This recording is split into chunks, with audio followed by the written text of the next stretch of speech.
एक गांव में एक बूढ़ी माई रहती थी। माई के आगे पीछे कोई नहीं था, इसीलिए वह अकेले रहती थी। एक दिन उस गांव में एक साधु पधारे।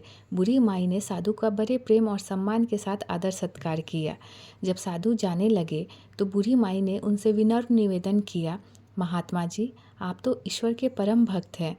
कृपा कर मुझे ऐसा आशीर्वाद दीजिए जिससे मेरा अकेलापन दूर हो जाए। अकेले रह रहकर मैं ऊब चुकी हूँ।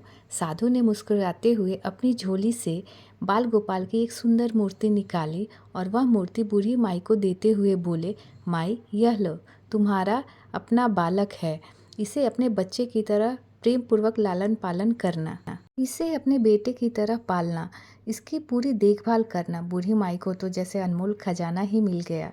उसने बड़े लाड प्यार से ठाकुर जी की लालन पालन करना शुरू कर दिया।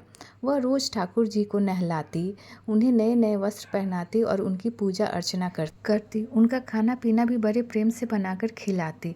कुछ दिनों बाद गांव के कुछ नटखट बच्चों ने देखा कि बूढ़ी माई एक मूर्ति को अपने बच्चे की तरह लाड प्यार कर रही है। ये शरारती बच्चे थे, इसीलिए उन्हें माई से मजाक करने का मन हुआ। एक बच्चे ने माई से कहा, अरे मैया, क्या तुझे पता नहीं, आज गांव के जंगल में एक भेड़िया घुस गया है। वह छोटे छोटे बच्चों को उठाकर ले जाता है और खा जाता है। तू अपने लाल का ख्याल रखना, कहीं भेड़िया इसे भी ना उठा ले जाए। भोली भाली माई डर गई और तुरंत ठाकुर जी को कुटिया के भीतर विराजमान कर दिया और खुद दरवाजे पर लाठी लेकर पहरा देने बैठ गई। उस दिन से माई अपने लाल को भेड़िए से बचाने के लिए दरवाजे पर पहरा देने लगी। वह न खाती थी, न पीती थी और न ही सोती थी। दिन रात दरवाजे पर बैठी रहती थी। एक दिन बीता, दूसरा दिन, तीसरा दिन, चौथा, पांचवा दिन भी बीत गया, लेकिन माई अब भी बिना थके, बिना रुके, भूखी प्यासी अपने लाल गोपाल की रक्षा कर रही थी। माई की इस एकनिष्ठ भक्ति को और प्रेम से ठाकुर जी का हृदय पिघल गया।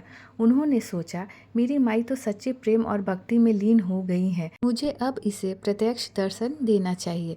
ठाकुर जी एक सुंदर बालक का रूप धारण कर लिए। उन्होंने सुंदर वस्त्र पहने और गहनों से सजकर माई के पास आ गए।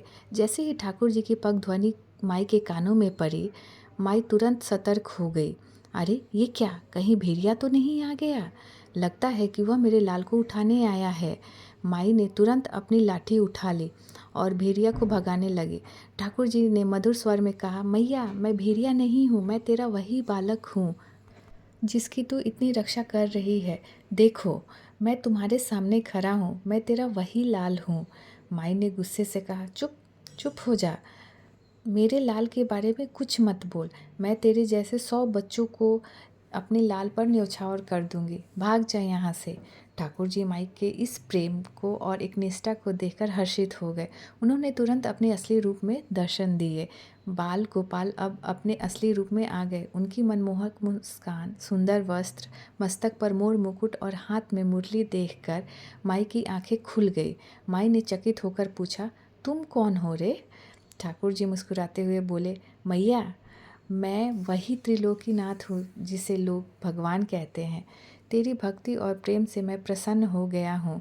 जो चाहे वर मांग ले, मैं तुझे सब कुछ देने को तैयार हूँ। मैया ने हाथ जोड़कर कहा, अच्छा, तो आप भगवान हैं? मैं आपको 100 प्रणाम करती हूँ। कृपा कर मुझे यह वरदान दीजिए कि मेरे लाल को भेड़िया ना ले जाए। बस मेरी यही प्रार्थना है। ठाकुर जी माई के इस प्रार्थना को देखकर अत्यधिक प्रसन्न हो गए। अरे मेरी भोली माई, तेरा लाल तुझसे कभी दूर नहीं हो सकता। चल, मैं तुझे अपने साथ धाम ले चलता हूँ। वहाँ किसी भेड़िए का डर नहीं है और ना ही कोई तुझे अकेला छोड़ेगा। वहाँ तू हमेशा मेरे साथ रहेगी। ठाकुर जी ने माई का हाथ पकड़ा और उसे अपने साथ गोलोक धाम ले गए। माई अब ना तो अकेली थी और ना ही उसे भेड़िए का डर था।